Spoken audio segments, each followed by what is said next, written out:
Aquí comenzamos otro capítulo de UTN Televisión, el programa de la Universidad Tecnológica Nacional Facultad Regional Tucumán, mostrando el potencial de esta institución de formación de alta casa de estudios que gobierna en la región todas las actividades de formación de los ingenieros en sus distintas ramas. Múltiple como va a ser este programa que ahora comienza.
En UTN Televisión tenemos mucho gusto de recibir al subsecretario de Gestión Académica de nuestra universidad, doctor Pablo Falcón.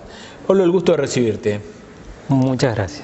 Bueno, qué saludable es encontrar en este punto del año académico, muy en el arranque, noticias de cómo ha ido el ingreso, porque es uno de los temas que queríamos plantearlo desde el programa. Bueno, la Universidad Tecnológica está arrancando esta semana el ciclo lectivo, pero desde el primer día de febrero nosotros tenemos el seminario de ingreso, que es una instancia que dispone la facultad para recibir a los chicos de las escuelas medias y poder brindarles una capacitación básica en matemática, en física y una materia muy nuestra, muy tecnológica, que es introducción a la universidad. Y de esa manera la facultad crea un espacio en donde intentamos de alguna forma suplir bases formativas que tienen los chicos de la escuela media. Y ese espacio que es tan importante, porque si bien tiene dos modalidades, ¿verdad? Tiene dos modalidades. Hay una modalidad que es extensiva durante todo el año previo, con la característica que la pueden hacer inclusive los alumnos que están en el último año del secundario. Y una modalidad intensiva que es durante todo el mes de febrero, que es la que concluyó este último sábado, en la cual ya está dirigida a personas que ya tienen la escuela media completa. Y si bien esos espacios que se crean, que supongo yo son fantásticos porque se avanza mucho en el tiempo, si vos a un lugar, a una universidad donde te vas a formar, caes un año antes, podés apropiarte del espacio, de las relaciones, de cómo son los vínculos, y yo creo que la sensación de pertenencia que tiene uno que hace el extensivo es muy diferente de las cosas que tiene que atender rápidamente el que viene sobre comienzo de año. La idea de esta modalidad extensiva tiene que ver justamente con eso que vos planteás, el pasaje de la escuela media a la universitaria implica una transformación en la forma de ver a la educación, de verse como estudiante y de ver al conocimiento como algo que vos planteás, como algo a apropiarse. Entonces, al cambiar todas las reglas de juego y ser un ámbito tan complejo el universitario en relación a la escuela media, el hecho de que el chico antes de que inicie las clases tenga la posibilidad de transitar por la facultad, de conocer, de verificar nuevos hábitos de conducta, hábitos de estudio, formas y maneras de de hacerse estudiante universitario, le da una posibilidad distinta. Y eso se refleja en los números que nosotros tenemos en los ingresantes. Proporcionalmente tenemos más chicos que ingresan en la modalidad extensiva que en la intensiva, porque está claro que los chicos tienen una posibilidad de asumirse como universitarios durante un tiempo en el cual la madurez de la decisión, no solamente de afrontar los estudios universitarios, sino también de definir y definirse de manera muy clara la cuestión vocacional, claro. Que no es menor. Con seguridad. ¿Y cuánto, si entramos a dibujar dentro de esos números los colorcitos que tiene? Porque este es el primer año que tenemos de vuelta a los ingresantes de los institutos y de las escuelas técnicas. ¿Cómo anduvo eso? Mira, fue una grata sorpresa. Nosotros, en relación a años anteriores, especialmente al año inmediato anterior, que no hubo ingresantes de escuelas medias técnicas, tenemos que decir que hay una relación de 10% más de ingresantes. Hay un crecimiento. Hay un crecimiento y evidentemente está dado por los chicos que vienen de escuelas técnicas. Y eso también es algo que nos llena de orgullo, digamos. Muchos de los graduados de escuelas técnicas han elegido a la Universidad Tecnológica como de destino universitario. Y si nosotros ponemos a ver hoy por hoy que ya tenemos los esquemas de ingreso a las distintas universidades del NOA, tenemos que decir que la Facultad Regional Tucumán de la Universidad Tecnológica Nacional vuelve a ser la facultad de ingeniería más preferida por los ingresantes a ingeniería en el NOA. Qué bueno. Y al ser la facultad regional, bueno, se tienen que registrar alumnos que también vienen de otras provincias. Sí, la verdad que tenemos ingresantes de Salta, de Jujuy, en menor medida de Santiago del Estero y de Catamarca, y obviamente de Tucumán, y del interior de Tucumán muchos chicos. ¿Y cuál es el ranking de preferencias en cuanto a las distintas modalidades de las ingenierías? Y dentro de las especialidades, la ingeniería en sistemas de la información sigue siendo la ingeniería preferida. Y después le siguen en menor medida ingeniería mecánica, ingeniería civil, ingeniería electrónica e ingeniería eléctrica. Ese es el orden. Ese es el orden, sí. Bueno, Doc, muchísima suerte. Muchísimas gracias y la verdad que estamos muy contentos de emprender este nuevo desafío que implica un nuevo año lectivo. Seguro. Durante el año seguro vamos a volver a vernos y seguir hablando de tu empuje juvenil, de tu capacidad, para que, bueno, también lo podamos compartir con la gente del programa. Será un gusto. Muchísimas gracias. El doctor Pablo Falcón, subsecretario de Gestión Académica de la Universidad Tecnológica Nacional, Facultad Regional Tucumán, aquí con nosotros.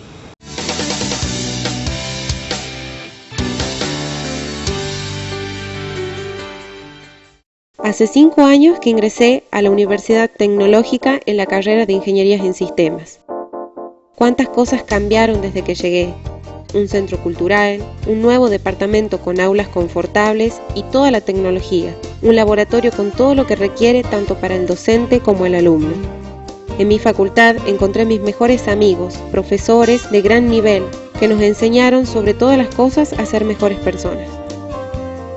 Nosotros sentimos que nuestra facultad es nuestro segundo hogar.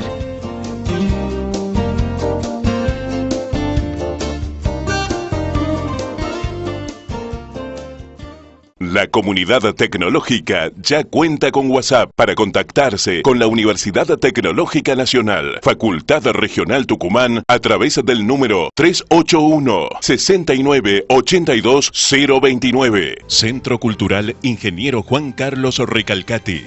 Universidad Tecnológica Nacional, Facultad Regional Tucumán. Una nueva opción para la cultura. Conferencias, seminarios, colaciones de grado, recitales musicales, muestras plásticas. Centro Cultural Ingeniero Juan Carlos Recalcati. Informes, Dirección de Relaciones Institucionales, Rivadavia 1050, primer piso, San Miguel de Tucumán.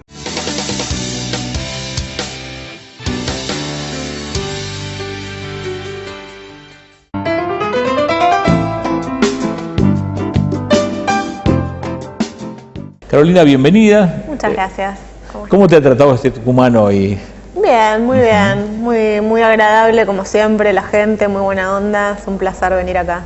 Venir a mostrar el diálogo en este Tucumán que tiene características especiales por haber tenido una participación muy protagónica en los 70, tiene un condimento, o por lo menos una expectativa diferente a verla en otros lugares del país. ¿Las tuyas cuáles son?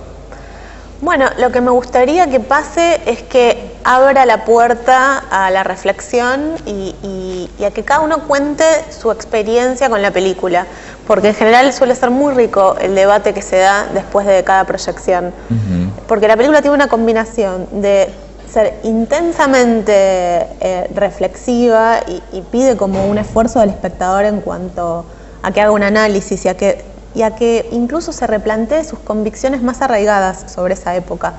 Porque, por ejemplo, yo las tenía cuando llegó por primera vez el libro de Héctor Leis, Un testimonio de los años 70, a mis manos. Me di cuenta que me hacía poner en cuestión muchas de las cosas que yo tenía como certezas sobre esa época, algunas de las cuales Pablo se refería recién. Por ejemplo, esto de que no se puede hablar de que haya habido, o sea, ¿por qué desaparecía la gente? Cuando yo era chica en el colegio lo que nos enseñaban es que estaban protestando por el boleto estudiantil o que estaban en una agenda y que eso hacía que después fueran secuestrados. Y faltaba como una parte de la verdad, que no significa, por supuesto, que nada de la represión haya estado bien, pero sí faltaba una parte muy importante que mi generación no pudo ver. Y que no nos la contaron tampoco, y que estaba como tabú.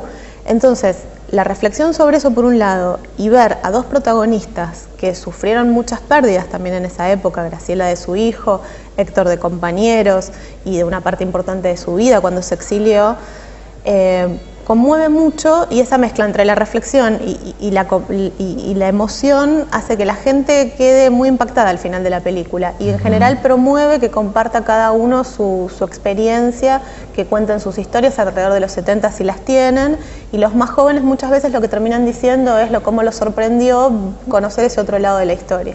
Ahora, debe haber, creo, Carolina, un punto en el que el joven se plantea la tesitura que tenía la militancia de los 70 a la que tiene actualmente, y se pregunta, supongo yo, porque un militante de estos tiempos es bastante diferente a los propósitos, el modo en que se movía, por cómo llegaba, quién lo convenció o no lo convencía, a lo que ocurre ahora.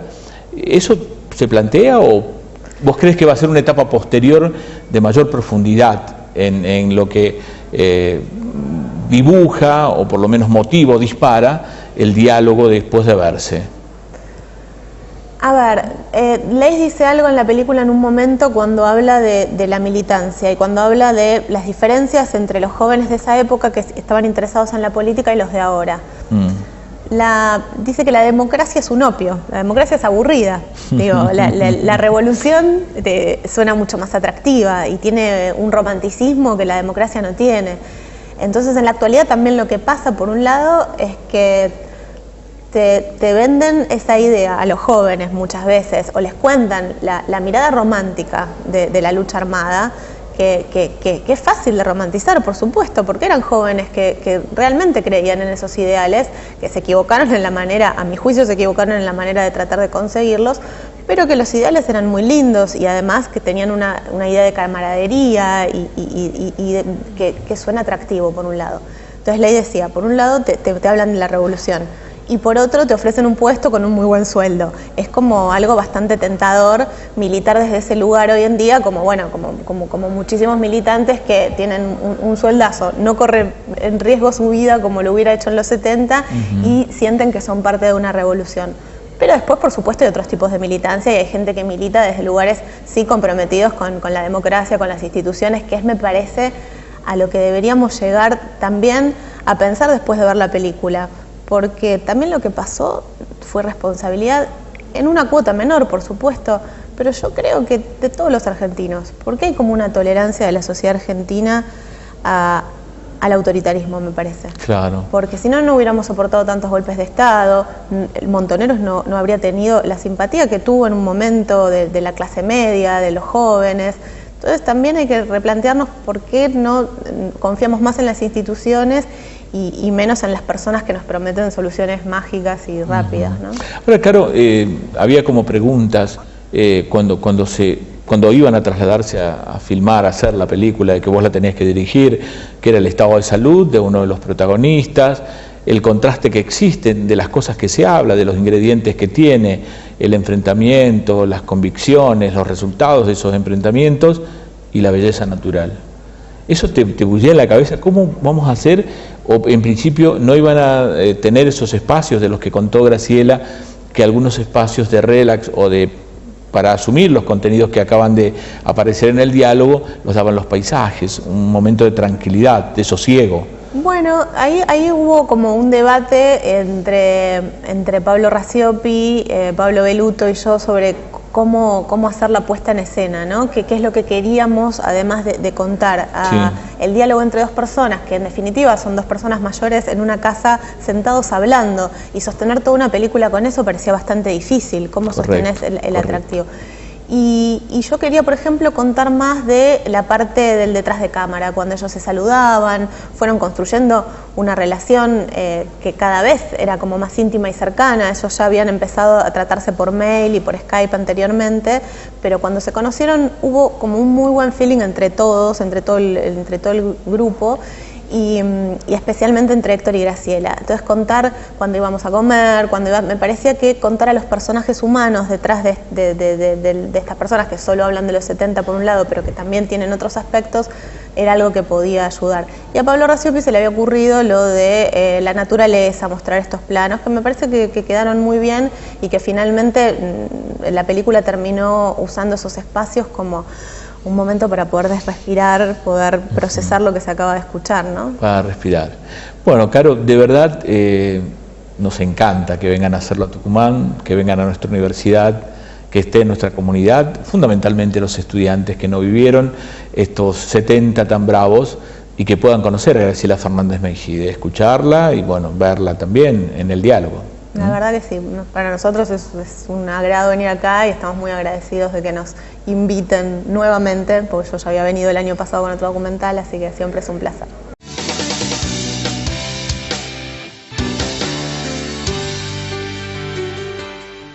Centro Cultural Ingeniero Juan Carlos Recalcati, Universidad Tecnológica Nacional, Facultad Regional Tucumán, una nueva opción para la cultura. Conferencias, seminarios, colaciones de grado, recitales musicales, muestras plásticas. Centro Cultural Ingeniero Juan Carlos Recalcati. Informes, Dirección de Relaciones Institucionales, Rivadavia 1050, primer piso, San Miguel de Tucumán. La comunidad tecnológica ya cuenta con WhatsApp para contactarse con la Universidad Tecnológica Nacional, Facultad Regional Tucumán, a través del número 381 69 82 029.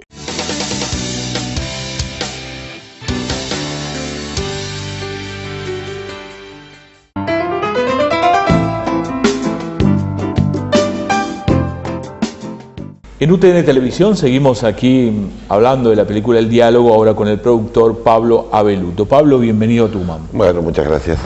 Esta presentación en el ámbito universitario del diálogo Graciela Fernández Meijide y Héctor Leis, por supuesto para nosotros es un acontecimiento entre las actividades del Cine Club, pero también es un acierto en cuanto a la llegada de los destinatarios de este mensaje, ¿no? Exacto, sí, uno de los objetivos que tuvimos al idear este proyecto, esta película, fue llegar a quienes no vivieron la década del 70 y la conocen a través de relatos de terceros. Es decir, eran entre ellos, si toda persona menor de 50 años, y eso quiere decir la mayoría de los habitantes de la República Argentina son menores de 50 años, no vivieron la década del 70, o eran niños o muy jóvenes. Sí, sí. Entonces, uno de la idea, tanto de los trabajos que venían haciendo Graciela Fernández Meijide como Héctor Leis, a través de sus libros, es tratar de dar una visión probablemente más compleja, más amplia, menos sesgada, más abierta de la tragedia que vivió la Argentina en esos años. Esta posibilidad, bueno, algunos argumentan, todavía no estamos separados de la etapa periodística de estos hechos, claro. Pero también dentro de las propuestas que hay para que la gente conozca, hay propuestas que están dulcemente intencionadas, por llamarlo de algún modo, para llevar aguas determinadas molino, ¿no? Sí, a ver, es razonable pensar que cuando uno discute sobre la historia, en realidad está discutiendo sobre el presente, no está discutiendo solo sobre el pasado. Si nosotros accedemos al pasado a través de las interpretaciones que hacemos desde el presente, y esas interpretaciones están sujetas a las luchas y a los conflictos del presente. Seguro. Porque el pasado ya pasó, es inmodificable. Yo creo que el discurso oficial sobre los años 70, a partir del año 2003 sobre todo, que tuvo enormes aciertos, también tuvo algunas zonas más complejas, para llamarlo de alguna manera. Una de ellas es, ¿debemos idealizar a quienes entregaron su vida en nombre de una causa política en los años 70? ¿Esa idealización explica lo que pasó? ¿O no hubo también aspectos muy negativos en cuanto a los medios utilizados para una finalidad política por parte de quienes pertenecían y eran jóvenes, como probablemente quienes vean esta película o a quienes se la destinamos, eran jóvenes, y de algún modo se encontraron involucrados o decidieron involucrarse en una lógica muy trágica que terminó en la muerte. Esto sin exculpar, por supuesto, a quienes los masacraron, pero lo curioso es que quienes los masacraron y quienes fueron masacrados, todos pensaban en que lo estaban haciendo en nombre de la libertad, de la justicia y de la patria. Claro. Entonces, entender ese conflicto más allá del presente, más allá del kirchnerismo sí o el kirchnerismo no, y entenderlo desde la complejidad que tiene, me parece que es el mejor aporte que hicieron Graciela y Héctor en este proyecto. Hubieron ya libros en los que había dos opiniones y eran confrontadas simultáneamente, se editaba y se entregaba al público. De películas en que haya ocurrido lo que ocurre aquí en el diálogo, ¿hay otras experiencias? Yo no tengo conocimiento, precisamente por lo que te decía antes, porque todavía estamos fracturados por esa historia. Claro. Entonces, si vos, yo no, hay un punto en el que me resisto a creer que en este conflicto hay dos bandos. Creo que en este conflicto lo que hay es un problema que nos cuesta tratar. Lo que a mí me conmueve en la película y a la gente que la ve la conmueve también por las respuestas que vamos teniendo, es precisamente que lo que allí ocurre es verdadero. Es decir, nosotros estamos muy acostumbrados a que frente a este tema hay mucha corrección política. Nadie puede decir que haya habido militares buenos, nadie puede decir que entre los guerrilleros había criminales o que se practicaba el terrorismo. No se puede hablar de guerra, no se puede hablar de perdón. No se puede hablar para ningún lado, es decir, son palabras que han quedado prohibidas. No se puede hablar digamos, no nos podemos separar todavía de ese pasado. Leis y Graciela, a favor, en contra, con ideas que uno puede compartir o ideas que uno puede no compartir, dicen lo que piensan. Y en la Argentina hoy, y en particular sobre este tema, se dice poco lo que se piensa. Seguro. Bueno, Pablo, a encontrarte con tu feedback directo porque tendrás alguna Exacto, tenemos muchas ganas porque además sabemos que este tema en Tucumán, por lo que ocurrió en la década del 70 aquí, donde se dio el primer foco guerrillero que se estableció en el monte tucumano y donde se dio todavía bajo un gobierno constitucional la decisión de enfrentarlo en aquel momento y que dejó tantos traumas en la sociedad tucumana, nos interesa muchísimo qué visión van a tener de esta película los jóvenes o los no tan jóvenes que se acerquen hoy acá a la universidad a verla. Gracias, Pablo. No, gracias a vos. Pablo Abeluto es el productor de la película El Diálogo, que se exhibe en nuestra UTN, Facultad Regional Tucumán.